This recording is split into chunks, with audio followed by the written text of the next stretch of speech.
Well, Houthis in Yemen have released a new statement after reports the U.S. is planning to establish a new maritime protection force in the Red Sea. Houthis have been carrying out attacks on commercial ships passing through those waters, as Bernard was just describing. They say they're targeting ships linked to Israel in protest against military actions in Gaza. In a statement, a prominent Houthi commander said, quote, any escalation in Gaza is an escalation in the Red Sea, and any calm in Gaza is considered a calm in the Red Sea. He went on to say, any country or party that comes between us and Palestine, we will confront it. Hussain Al Bukhaiti is a political commentator. He's joining us live from Yemen's capital, Sana'a. Thank you very much indeed for being with us. Why do the Houthis feel that targeting shipping in this way is the best way to bring pressure on Israel, the US and other foreign governments?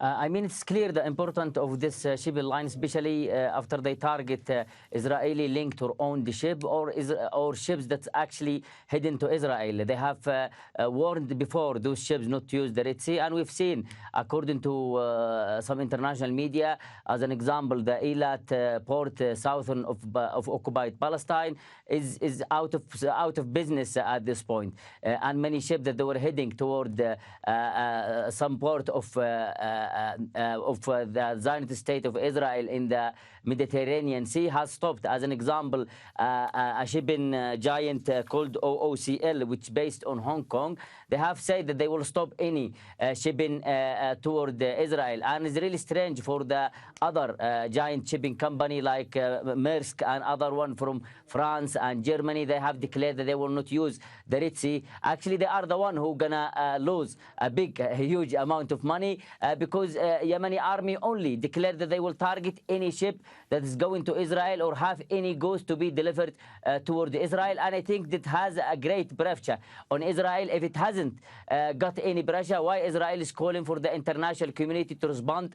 Why Benjamin Netanyahu, he said, if they aren't going to respond, we will respond. We will give the Germany, Britain, and US a few days to respond. This show you that actually this kind of attack is hurting Israeli economy, and it's really symbol in here in Yemen. They have put it. If Israel will lift its blockade against Gaza and allow food and medicine and fuel enter Gaza, and this is actually the request of the United Nations, of the human rights groups to lift the blockade against Gaza. It's not only a request from Yemen. So Israel do that, all that will stop as soon as they stop their attack against Gaza. The statement that I referred to before said that any escalation in Gaza, Houthis would regard any escalation in Gaza would, as a resulting escalation in Houthi action against the US and Israel and in the Red Sea.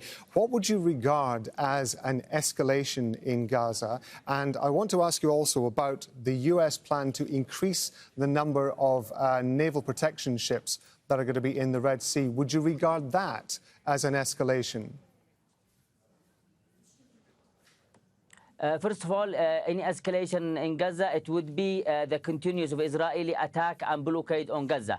And any escalation in the Red Sea, it is considered any slightly movement from the so-called the new coalition that the United States is trying to build in the Red Sea. If any interference with the Yemeni forces, either trying to take a ship or trying to attack a ship, if any interference will come in the Red Sea against our Sana'a forces, or any interference will target any position or missile launch position inside Yemen that targeting those ships, this could be considered an escalation, and this could actually turn the entire Red Sea into a battle zone. And the big one who gonna lose from this is the West.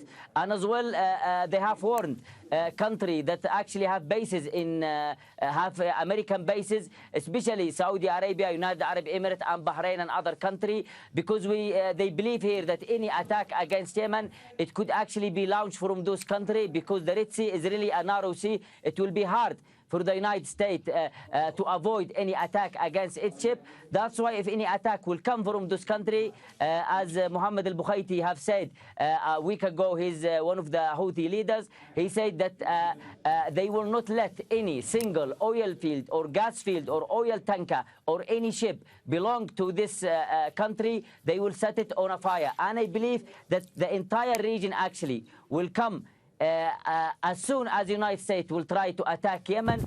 the entire region will get into a flame, and the United States and Europe should rethink again, because it's winter now. They are in very, very big need of this oil coming from those countries. That's why the one who is having now the upper hand is the Yemeni forces, because they are the one who control of the Red Sea, and as well they are the one who in control of Bab al-Mandeb. Hussain Al Bukhaiti is a political commentator. He's been joining us live from Yemen's capital, Sana'a. Thank you very much indeed for being with us. Houthi attacks in the Red Sea and US plans to increase a naval presence there. Major shipping firms are suspending passage through the Bab al-Mandeb Strait following a series of attacks by Iran-backed Houthi fighters. The attacks have targeted commercial ships traveling to Egypt's Suez Canal through the Red Sea as they approach the narrow Bab al-Mandeb Strait to the south. A strategically important and busy waterway between Africa and the Arabian Peninsula is only 32 kilometers wide, through which 12% of the world's trade passes. 10% of global oil carried by ships also goes through the strait. Some companies have started taking a longer route around Africa and the Cape of Good Hope, which will increase the trip from about 19 days to 31 days, adding to the costs and delays. We're going to speak to our correspondent, Hashim Al-Khabara, who's in the studio here with us, and he's been covering Yemen and that part of the world for many years. We were talking to a Houthi political commentator just a moment ago, and he was saying that it was that the Houthis were determined that they were going to be able to manage this situation in the Red Sea, that they were going to be able to control the shipping lanes, even if the US brought in this multinational coalition of forces. What is interesting is the fact that only a few years ago we were talking about the Houthis as an armed group who's defending parts of Yemen and trying to take control of other parts of Yemen. Now we're essentially there in a process of being able to, as they would suggest it, throttle one of the key shipping lanes in the world. Indeed, this is a defining moment for the Houthis, because with their military capabilities, they can easily disrupt the traffic of the Red Sea, particularly given that they have the missiles, the drone attacks, they have a maritime force which is deployed across the coastal areas that can pose serious threat in Bab al-Mandeb. The problem with Bab al-Mandeb, which is the southern outlet of the Red Sea, is that at the narrowest point is about 18 miles, with all the LNG ships and oil tankers, massive vessels deployed, cruising through that area. Any attack, any incident can clog all that area, which can have far-reaching consequences, not on the region, but on the global economy, because you have a huge chunk of the volume of oil, fuel, and LNG that cruises through that area. And we've seen the Houthis further escalating their attacks. Why they're doing this? For two key reasons. First of all, they're bolstering their popularity in an unprecedented way. I was with the Houthis about 12 years ago when they were a very small group operating in the northern part of the country. 2014, they've expanded their influence and they took over the capital. 2015, they moved south. The Saudis launched an attack against them to try to push them back. 9 years later, they still control a vast territory in the northern part of the country. Came October the 7th, they are widely perceived to be, across many parts of the Arab and Muslim world, the only group that stood against the Israelis and their barricades because of their attacks targeting Eilat, and particularly the attacks targeting commercial ships. What happens tomorrow? We have to wait and see. But when you look at most of the tweets by senior Houthi officials, they say they're adamant on the need to continue the fight. I want to widen this out slightly, because at the start of the Israeli war in Gaza, US support was speculated to be based on its perception that the war would serve to show Iran that some of Iran's proxies could be controlled. Hamas is said to be one of them, the Houthis are said to be another. How much of this do you think this plan to expand the naval presence, the multinational naval presence in this particular region, could actually raise tensions with Iran? It could, and it could further destabilize the region. The Americans believe that they can replicate what they did in 2008 by establishing the naval task force that was combating Somali pirates. But this is a different political landscape. although there's a general perception that the Houthis are backed by Iran, but also there was always this consensus that you'd better have the Houthis control the northern part of the country. Instead, you will have al-Qaeda or other offshoots take over, which could just lead to further instability. Just before October the 7th, the Saudis were on the verge of signing a breakthrough deal with the Houthi that could put an end to the conflicts in the region.